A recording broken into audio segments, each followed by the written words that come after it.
اللہ پاک سے دعا ہے کہ اللہ پاک ہمیں رزق حرام سے بچائے، ہمیں آسانیاں تقسیم کرنے والا بنا دے۔ دوستو، یہ زندگی چند روزہ ہے، ہمیں اس طرح یہاں پر رہنا چاہیے کہ ہم مسافر ہیں۔ آج کا ٹاپک کرمنل لیٹیگیشن کے حوالے سے ایک اہم ٹاپک، ریمانڈ۔ اس سے پہلے FIR رجسٹریشن، اریسٹ، تیسرا جو تسلسل کے حساب سے دیکھا جائے تو ریمانڈ ہے۔ یہ دونوں ٹاپک کی لیٹسٹ ویڈیوز بھی میں آپ کی خدمت میں پیش کر چکا ہوں۔ ریمانڈ جو ہے،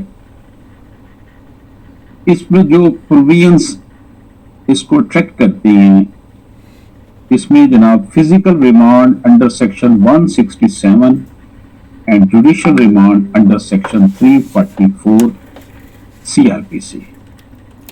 جو فزیکل ریمانڈ ہوتا ہے وہ پولیس دیتی ہے، وہ انڈر سیکشن 167 CRPC ہے، اور جوڈیشل ریمانڈ جو ہوتا ہے اس میں بندے کو جیل بھیج دیا جاتا ہے، پھر وہ عدالت میں آتا ہی نہیں کہ جوڈیشل کسٹڈی میں چلا جاتا ہے، اس لیے 344 CRPC سیکشن ہے۔ اس کے ساتھ دوستو high court Lahore rules and orders volume 3 chapter 11 rules 9 and 10 of part A and rule 1 to 12 of part B، اس کے ساتھ ساتھ appendix 25 to 56 1 of police rules 1934۔ دوستو، میں نے آپ کو ہر وہ پروویژن بتا دی ہے جو ریلیونٹ ہے ریمانڈ کے حوالے سے۔ کرمنل سائڈ پر ریمانڈ کی بہت اہمیت۔ اب اس میں آپ کی خدمت میں ایک لینڈ مارک ججمنٹ پیش کرتا ہوں، 2016PcrLJ 1773۔ اس میں وہ اصول بیان کیے گئے ہیں جو کہ انڈر سیکشن 167 CRPC ہیں ریمانڈ کے حوالے سے، فزیکل ریمانڈ جو پولیس لیتی ہے۔ The principles provided in section 167 CRPC are in fact the guidelines for the court before whom accused person in criminal cases، یعنی کہ جو انڈر سیکشن 167 پرنسپلز بیان کیے گئے ہیں وہ در حقیقت ایک رہنما اصول ہیں before whom accused person in criminal cases are produced for physical remand۔ عدالت میں ظاہر ریمانڈ دینا ہے، مجسٹریٹ صاحب نے دینا ہوتا ہے۔ In addition to other requirements, it is a mandatory requirement within the view of section 167 subsection 3 CRPC that court authorizing under this section detention in the custody of police shall record his reason for doing so۔ تو یہ land mark judgment 2016 PcrLJ 1773 میں یہ narrate کیا گیا ہے کہ under section 167 rules بیان کے اصول بیان کیے گئے ہیں، پرنسپل بیان کیے گئے ہیں، گائیڈ لائن دی گئی ہے کہ کرمنل کیسز میں جب 167 پارٹ 3 جو ہے CRPC کے تحت کیا ریکوائرمنٹ ہے جب فزیکل ریمانڈ پولیس کو دیا جائے گا۔ اسی طرح دوستو guideline in high court rules and orders for granting physical remand of an accused۔ High court کے رولز اور آرڈر جو ہیں وہ فزیکل ریمانڈ کسی ملزم کے دینے کے حوالے سے کیا کہتے ہیں۔ A remand to police custody ought only to be granted in cases of real necessity and when it is shown in the application that there is a good reason to believe that the accused can point out property or otherwise assist the police in elucidating the case۔ دیکھیں، remand کا اصل مقصد یہ ہوتا ہے کہ police investigate کرتی ہے کہ کیس پراپرٹی ڈھونڈنی ہے، وقوع جہاں ہوا ہے وہاں پر جانا ہے، جو بھی مسائل ہیں وقوع کے متعلق انفارمیشن لینی ہے، انویسٹیگیٹ کرنا ہے ملزم کو، اس لیے ریمانڈ ضروری ہوتا ہے۔ لیکن ریمانڈ دیتے وقت کورٹ نے ریزن لکھنی ہے، نیسیسری، کہ کیا وجہ ہے کہ وہ ریمانڈ دے رہی ہے۔ دوستو، آپ کی خدمت میں ایک لینڈ مارک ججمنٹ پیش کر رہا ہوں جس میں بہت زبردست انداز میں principles for granting physical remand of an accused 1984 PcrLJ 2588 میں یہ بیان کیے گئے وہ اصول جو فزیکل ریمانڈ دیتے وقت دیکھے جائیں گے، جن پر عمل کرنا ہوگا. یہ ہے ہمارا topic. During first 15 days, the magistrate may authorize the detention of the accused in judicial custody liberally, but shall not authorize a detention in the custody of police except on strong and exceptional grounds, and that too for the shortest possible period. پہلے جو 15 دن ہوتے ہیں اس میں 24 گھنٹے کے اندر تو پیش ملزم کو کرنا ہوتا ہے انہوں نے مجسٹریٹ کے سامنے، عدالت کے سامنے. ایک دن تو وہ ہو گیا، پھر یہ 14 دن کا ریمانڈ تک دے سکتی ہے، اس سے زیادہ نہیں. اگر دینا بھی ہے تو اس کے لیے اسٹرانگ ریزن دینی پڑے گی، ایکسیپشنل گراؤنڈز دینی پڑے گی کہ کیوں فزیکل ریمانڈ دیا جا رہا ہے. دوسرا اصول جو اس لینڈ مارک ججمنٹ میں دوستوں بیان ہوا وہ یہ ہے کہ the magistrate shall record reason for the grant of remand. Reason لکھے گا مجسٹریٹ کہ کیوں دی جا رہی ہے.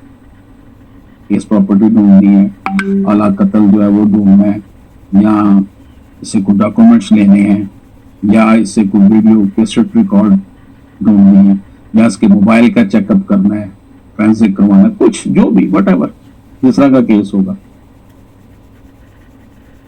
اس کے بعد جناب تیسرا اصول یہ the magistrate shall forward a copy of his order passed under section 167 CRPC to the session judge concerned. Magistrate صاحب جو ہے جو وہ آرڈر کریں گے ریمانڈ کے حوالے سے انڈر سیکشن 167 CRPC کے تحت، اس کی ایک کاپی ضلعی عدلیہ کے سربراہ جو کہ ڈسٹرکٹ اینڈ سیشن جج صاحب ہوتے ہیں ان کو بھیجے. اب ایک دن تو 24 گھنٹے میں اس کو پیش کر دیا، 14 دن کا ریمانڈ، 15 دن اب ہو گئے. چوتھا اصول یہ ہے کہ after the expiry of 15 days the magistrate shall require the police to submit complete or incomplete challan, and in case the challan is not submitted he shall refuse further detention of the accused and shall release him on bail with or without surety. جب 15 دن گزر جائیں گے، 14 دن کا اگر remand لیا یا 10 دن کا لیا یا 2 دن کا لیا، جتنا دن کا بھی لیا ہے، اس کے بعد عدالت انہیں کہے گی جی چلان پیش کریں، آپ مجھے انویسٹیگیشن کی ہے، بتائیں کہ اس کا کیا قصور ہے یا نہیں. اگر وہ کہیں گے جی چلان ابھی مکمل نہیں ہوا، انویسٹیگیشن ابھی مکمل نہیں ہوئی، ہم نے ضمنیان لکھنی ہے، ہم نے فلاں چیز دیکھنی ہے، ہم نے رپورٹ لینی ہے فورینسک، ہم نے میڈیکل رپورٹ آنی ہے، تو کیا کرے گا یہ مزید اس کی ڈیٹینشن جو ہے مجسٹریٹ صاحب نہیں ہونے دیں گے، اس کو بیل پر رہائی کا حکم دے دیں گے. شورٹی بھی لے سکتے ہیں اور شورٹی کے بغیر. پانچواں اصول جو اس لینڈ مارک ججمنٹ میں دیا گیا دوستو وہ یہ کہ after the expiry of 15 days no remand shall be granted unless the application is moved by the police for grant of remand adjournment. 15 دن گزر گئے، 24 گھنٹے پہلے وہ والے جو جب ملزم کے پاس پکڑا، 14 دن کا مزید میکسیمم ریمانڈ جو لے لیا. اس کے بعد پھر اگر ریمانڈ لینا تو پولیس اپلیکیشن دے گی ریمانڈ کے لیے اور درخواست دے گی مجسٹریٹ صاحب کو کہ ہمیں اس وجہ سے چاہیے، یہ ریزن ہے، یہ چیزیں ہم نے اس سے پوچھنی ہے، اس کا پولیگرافک ٹیسٹ کروانا ہے، اس کا جناب ہم نے پولیگرافک ٹیسٹ میں جو ہوتا ہے کہ وہ چیک کرتے ہیں بندہ جھوٹ تو نہیں بول رہا، مشین میں بڑھاتے ہیں، پھر اس کا کوئی فورینسک کروانی ہے چیزیں یا کچھ اس چیزیں سے ریکور کرنی ہے جو ابھی تک ہم ملزم بتا نہیں رہا. اسی طرح دوستو چھٹا جو رہنما اصول ہے وہ یہ ہے کہ application moved by the prosecution police after the expiry of 15 days of the arrest of the accused be treated as an application for adjournment under section 344 CRPC. جو 15 دن کے بعد درخواست دی جائے گی ملزم کے گرفتار ہونے کے بعد، اس کو جو اپلیکیشن پولیس کی طرف سے یا پروسیکیوشن کی طرف سے موو کی جائے گی، be treated as an application for adjournment، اسے adjournment ٹریٹ کیا جائے گا انڈر سیکشن 344 CRPC کے تحت.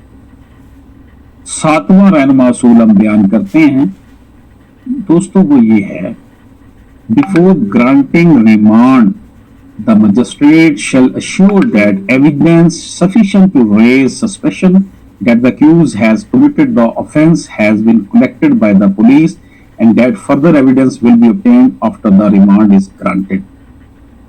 گرانٹ کرتے ہوئے ریمانڈ مزید مجسٹریٹ یہ دیکھے گا، اس چیز کو شور کرے گا کہ کافی حد تک سسپیشنز جو ہیں، سسپیشیس سفیشینٹ ایویڈنس ریکارڈ پر آ چکے ہیں اور مزید کا بھی اندازہ ہے کہ پولیس وہ اس سے حاصل کر لے گی، یعنی کہ اسے لگ رہا ہوتا ہے کہ یہ واقعی ملزم نے کیا ہے کچھ، تو وہ پھر ان ایویڈنس کو دیکھے گا جو آلریڈی صفحہ مثل پر آ گئے ہیں، اور اس سے اندازہ ہوگا کہ مزید بھی انویسٹیگیشن پیدا ہوگی کہ مزید شواہد اکٹھے کیے جائیں، اور وہ صفحہ مثل پر لکھے گا، ریزن لکھے گا مجسٹریٹ، فردر ریمانڈ دے گی. دوستو 8واں رہنما اصول The magistrate shall not grant remand or adjournment in the absence of the accused. accused کو پیش کیے بغیر ریمانڈ نہیں دیا جائے گا. یہ نہیں کہے گا جی تھانے میں ہے، انویسٹیگیشن ہو رہی ہے، اب ہمیں اور ریمانڈ. نو، مجسٹریٹ صاحب اس کو سامنے دیکھیں گے، اس کی حالت دیکھیں گے کہ کہیں اس کے ساتھ کوئی مار کٹائی تو نہیں کی جا رہی. فزیکل ریمانڈ کا مطلب یہ نہیں ہوتا کہ اسے مارا پیٹا جائے. فزیکل ریمانڈ کا مطلب ہے کہ اس کی کسٹڈی میں دے دیا جائے، وہ اس سے انویسٹیگیشن کریں، انسانیت سو سلوک نہ کریں.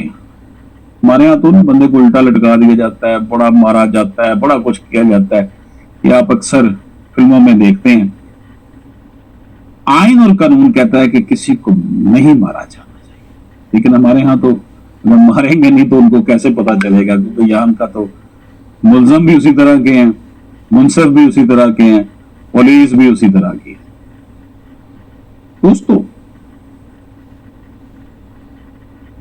9واں جو رہنما اصول ہے وہ یہ the magistrate should avoid giving remand adjournment at his residence. اپنے گھر میں بیٹھ کر مجسٹریٹ کے گھر اگر وہ لے آتے ہیں تو وہ کوئی ایڈجرمنٹ یا ریمانڈ میں اضافہ نہیں کرے گا. 9واں پوائنٹ جو ہے جی میں نے آپ کو بتایا. 10واں پوائنٹ ہے magistrate shall give opportunity to the accused to raise objection if any to the grant of adjournment remand. Magistrate صاحب ایکیوز کو، ملزم کو یہ پوری اپرچونٹی دیں گے کہ وہ آبجیکشن ریز کرے کہ ریمانڈ نہ دیا جائے. اس کا پھر وکیل صاحب آتے ہیں، بحث کرتے ہیں، آرگومنٹس کرتے ہیں. 11واں پوائنٹ جی the magistrate shall record objection which may be raised by an accused person and shall give reason for the rejection of the same. اب مجسٹریٹ صاحب کے سامنے اگر کوئی آبجیکشن ریز کیا گیا ہے تو اس کو ریکارڈ کریں گے. اگر تو انہوں نے آبجیکشن مان کر ریمانڈ نہیں دیا، ملزم کا آبجیکشن مان لیا ہے، مانا ہے یا نہیں مانا، دونوں صورتوں میں ریزن دینی ہے آبجیکشن کو ماننے یا نہ ماننے. اسی طرح دوستو 12واں point the magistrate shall examine police file before deciding the question of remand. Police file دیکھیں گے کہ پولیس کی اب تک کی کارکردگی کیا ہے، کیا کیا یہ ملزم سے دلوا چکے ہیں، کیا ان کو چاہیے. دوستو 14واں point the magistrate shall not allow remand adjournment after 2 months which is a reasonable time of the arrest of the accused unless it is unavoidable. تو 2 ماہ گزر جائیں، ریزنیبل ٹائم ہے، اس کے بعد مجسٹریٹ نہیں ان کو الاؤ کرے گا کہ ملزم کو لے کر جائیں اپنی کسٹڈی میں اس وقت تک کہ جب تک بہت زیادہ اناوائڈیبل سرکمسٹانسز نہ ہوں، حالات جو ہیں وہ بالکل ڈفرینٹ رہے، دیگر حالات بدستور قائم نہ رہیں. other things remaining the same نہ رہیں. دوستو 15واں رہنما اصول in case complete challan is not submitted the magistrate shall commence trial on the strength of incomplete challan and examine the witnesses given in the list of witnesses. دوستو اگر تو چلان submit نہیں ہوتا، مکمل نہیں ہوا تو مجسٹریٹ صاحب کمنٹس کر دیں گے، ٹرائل شروع کر دیں گے. اور جو صفحہ مثل میں وٹنسز کا نام دیے ہوں گے ان کو ایگزامن کرنا شروع کر دیں۔ دوستو 16واں پوائنٹ اس حوالے سے، if the challan is not submitted within 2 months, the magistrate shall report the matter to the session judge of the district and also bring the default of the police to the notice of superintendent of police of the district. D P O یا C سی پی او جو بھی اس علاقے کا ہوگا ضلع کا، اس کو بھی لکھیں گے، نوٹس بھیجیں گے کہ یہ دیکھیں پولیس نے ابھی تک چلان سبمٹ نہیں کیا۔ چلان یہ ہوتا ہے کہ ملزم میں جو بھی اس کا اس کے اوپر جو ہے وہ کیا ہوتا ہے جرم، جو اس کے اوپر شکیں لگائی ہوتی ہیں، اس کی انویسٹیگیشن رپورٹ ساری، اس کے ساتھ ساتھ سپرنٹینڈنٹ پولیس کو دینے کے ساتھ، جو ڈسٹرکٹ ہیڈ ہے ان کا، اس کو دینے کے ساتھ ساتھ ایس پی کو دینے کے ساتھ ساتھ یہ سیشن جج کو بھی بتائیں گے کہ جناب یہ دیکھیں ابھی تک انہوں نے چلان سبمٹ